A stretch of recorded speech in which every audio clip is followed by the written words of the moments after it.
ഞാൻ ഉദ്ദേശിച്ചിട്ടുള്ളത് സേഫ്റ്റി ടാങ്കാണ്. നമസ്കാരം, ചാമക്കാല ടോക്സിൻ്റെ പുതിയൊരു വീഡിയോയിലേക്ക് സ്വാഗതം.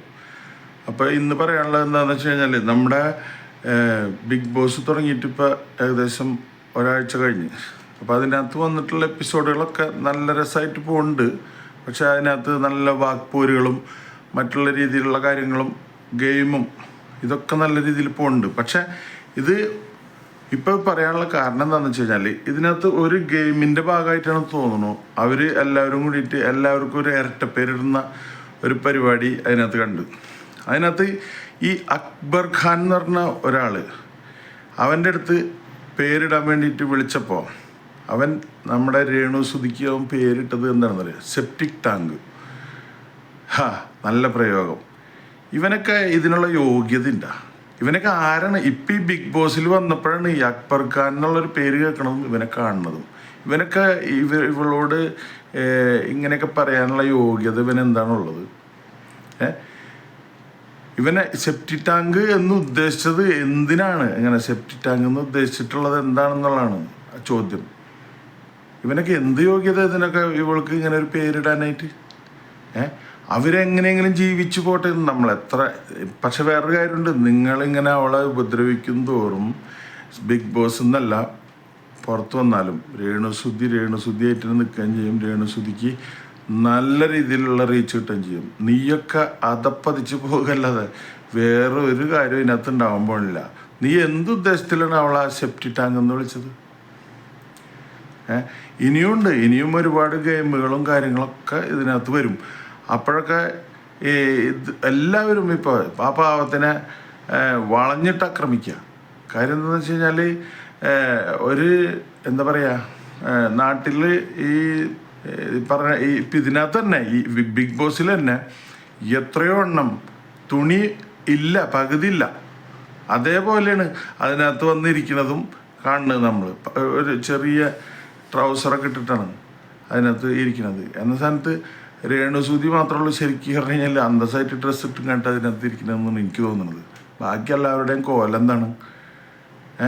അതിനൊന്നും ചോദ്യം ചെയ്യാൻ ആരുമില്ല. ഇവര് അതിനെ ശരിക്കും പറഞ്ഞു കഴിഞ്ഞാൽ എല്ലാവരും കൂടി വളരെ തുച്ഛം പേര് മാത്രമേ ഉള്ളൂ അവൾക്ക് സപ്പോർട്ടായിട്ട്. ബാക്കി എല്ലാവരും കൂടി വളഞ്ഞിട്ട് ആക്രമിക്കുക. ഇതെന്തിനാ ഇങ്ങനെ? ശരിക്കും പറഞ്ഞു കഴിഞ്ഞാൽ ഈ ഒരു പരിപാടി ഇപ്പം കാണുമ്പോൾ തലയ്ക്ക് ഭ്രാന്തെടുക്കണം.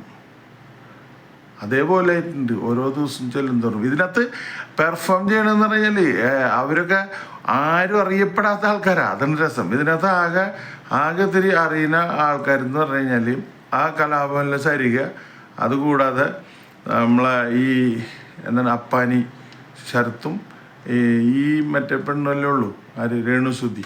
ബാക്കി ആരെ അറിയണ്?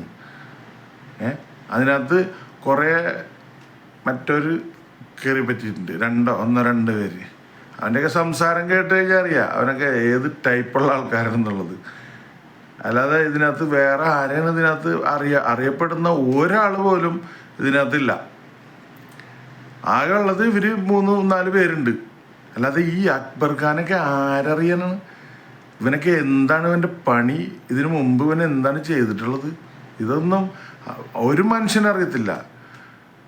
ബിഗ് ബോസിന് ശരിക്കും പറഞ്ഞു കഴിഞ്ഞാൽ തെറ്റുപറ്റി. ബിഗ് ബോസ് ചെയ്യേണ്ടത് ഇവരെന്നല്ലായിരുന്നു, എത്രയോ ഇതിലും നല്ല ആൾക്കാരുണ്ടായിരുന്നു സെലക്ട് ചെയ്യാനായിട്ട്.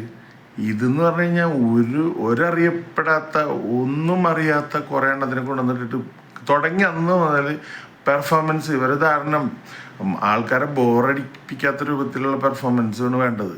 ഇതിനു മുമ്പും ബിഗ് ബോസ് നടന്നിട്ടുണ്ടല്ലോ, അന്നൊക്കെ എത്രയോ ഇതിൽ ആൾക്കാർ കണ്ടിരുന്നു. ഇതെന്ന് പറഞ്ഞു കഴിഞ്ഞാൽ ചുമ്മാ കിടന്ന് തുടങ്ങുമ്പോൾ തുടങ്ങി അടി. അതും ഒരാളിട്ടിരുന്ന്. അതാ രസം. അത് എന്തെങ്കിലൊക്കെ ഇതെന്താണ് അടി കൂടാനുള്ളൊരു പ്ലാറ്റ്ഫോമാണോന്ന് അറിയില്ല. ഇത് മിസ്റ്റർ മോഹൻലാൽ ഇതിനൊരു ഉത്തരം കൊടുക്കേണ്ടതാണ് ശരിക്കും. എന്താണെന്ന് വെച്ചാൽ ഇതിനകത്ത് അടിയിട്ടിട്ട് മാത്രമാണ് ഇതിനകത്ത് എല്ലാവരും ഇത് കാണുന്നത്. എപ്പോഴും അടി, അല്ലാണ്ട് ഇതിനകത്ത് ഒന്നും കാണാനില്ല. എന്നിട്ട് ഈ പാവത്തിനിട്ട് കണ്ടിട്ട് ഇങ്ങനെ തോണ്ടിക്കൊണ്ടിരിക്കും എപ്പോഴും. അതുകൊണ്ട് എന്താ കാര്യമുള്ളത്? ഒരാളിട്ട് ഉപദ്രവിക്കാന്ന് പറഞ്ഞു കഴിഞ്ഞാൽ അതൊന്നും. പക്ഷെ വേറെ കാര്യമുണ്ട്, നിങ്ങൾ ഉപദ്രവിക്കും തോറും അവർക്ക് റീച്ച് കൂടും, നിങ്ങളൊക്കെ അതപ്പതിക്കും. ഇതിൽ കൂടുതലൊന്നും ഉണ്ടാകാൻ പോണില്ല. ഇവനൊക്കെ പുറത്തിറങ്ങുമ്പോൾ ഇവനൊക്കെ ഏത് വിധത്തിൽ ഫേസ്ബുക്കിലും മറ്റുള്ളിടത്തിട്ട് ട്രോളും എന്നുവെച്ചാൽ സോഷ്യൽ മീഡിയ എങ്ങനെ ട്രോളും എന്നുള്ളത് കണ്ടറിയണം. അതിനകത്ത് വലിയ സപ്പോർട്ടൊന്നും പ്രതീക്ഷിക്കണ്ട. പക്ഷെ രേണുസുതിനോട് ഇപ്പോൾ വെറുപ്പുണ്ടായിരുന്ന ആൾക്കാർക്ക് പോലും അവരെ സപ്പോർട്ട് ചെയ്ത് തുടങ്ങി. കാരണം എന്താ വെച്ച് കഴിഞ്ഞാൽ ഒരു പെണ്ണല്ലേ, ആ പെണ്ണിനെ ഉപദ്രവിക്കുന്നതിനൊരു കണക്കില്ലേ? നിങ്ങൾക്ക് തോന്നിയ പോലെ നിങ്ങൾ വിചാരിച്ചിട്ടുണ്ടാവും അവരെ അടിച്ച് പുറത്താക്കി കഴിഞ്ഞാൽ നിങ്ങൾക്ക് അപ്പടി റീച്ച് കിട്ടുന്നു. അതൊന്നും കിട്ടത്തില്ല. അവർ തന്നെയാണ് റൈറ്റിങ്ങിൽ, അവരെ പ്രോഗ്രാം തന്നെയാണ് റൈറ്റിങ്ങിൽ ഏറ്റവും മുന്നിൽ നിൽക്കുന്നത്. അപ്പം ഇത്രേ ഉള്ളൂ പറയാൻ. നല്ല രീതിക്കൊക്കെ പോവുക, നല്ല രീതിയിൽ കളിക്കുക അതിനകത്ത്. അല്ലാതെ ഈ നിസ്സാര കാര്യങ്ങൾക്ക് ഒരാളായിട്ടും കണ്ടിട്ട് പീഡിപ്പിക്കാതിരിക്കുക. അപ്പോൾ വേറൊന്നുമില്ല. വീഡിയോ ഇഷ്ടപ്പെട്ടാൽ ലൈക്ക് ചെയ്യുക, കമൻറ്റ് ചെയ്യുക. Thank you.